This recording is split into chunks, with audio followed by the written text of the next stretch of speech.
Sometimes in the middle of a really chaotic emergency, just a handful of very specific clues can tell you the entire story. A single glance can reveal exactly what's going on beneath the surface. And we're about to see a perfect example of that in action. All right, let's drop you right into the scene. We've got a car crash. The patient's knee slammed into the dashboard.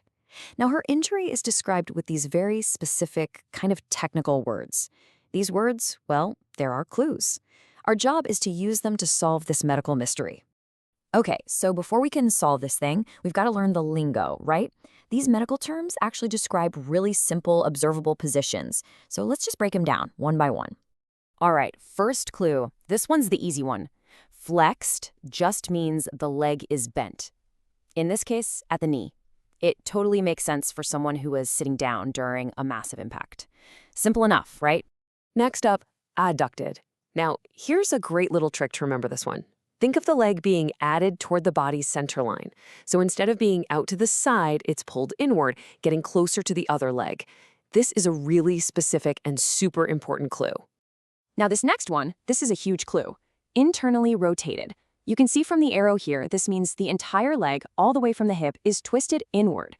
The kneecap, the foot, they're both pointing in toward the other leg. This is not just a little ankle twist. We're talking about the whole limb. And that brings us to our final clue, shortened. The injured leg actually looks shorter than the uninjured one. So when you put it all together, we have this very specific combination. It's bent, it's pulled inward, it's twisted inward, and it's shorter. This isn't random at all. It's a classic diagnostic pattern.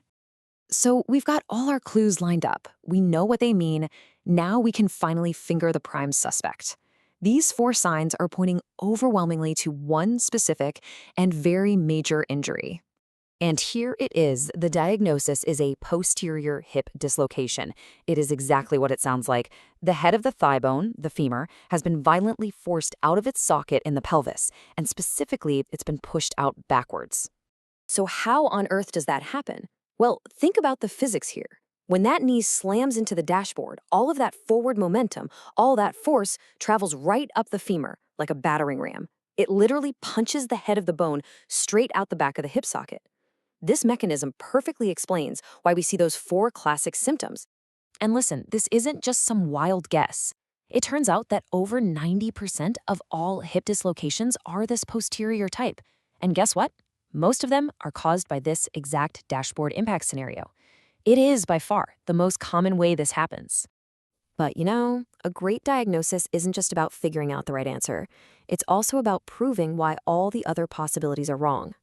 So let's do a quick process of elimination and see how our clues help us rule out other potential injuries.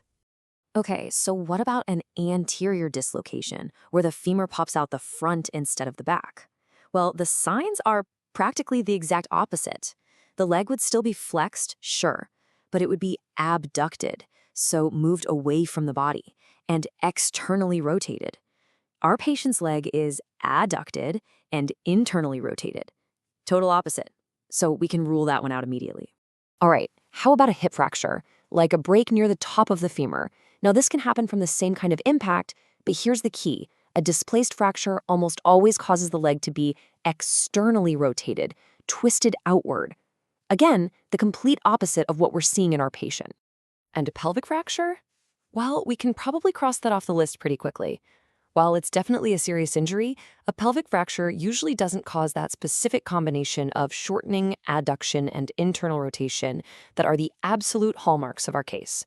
The pattern just doesn't fit. So let's just pull back for a second and recap what we figured out here. By just observing a few key signs and understanding the patterns they form, we've gone from a chaotic scene to a really confident diagnosis. And this right here, this is basically the injury cheat sheet. This is your big takeaway.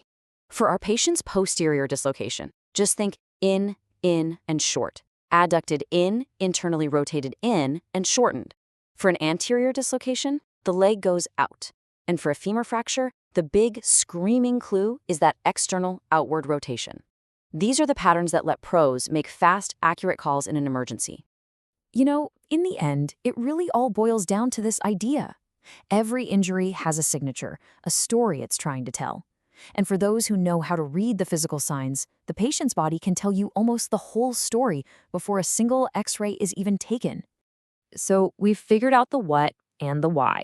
But that leaves a huge question on the table. I mean, knowing the diagnosis is one thing, but how do you actually go about fixing an injury as traumatic and severe as this? We'll just leave you with that thought to chew on.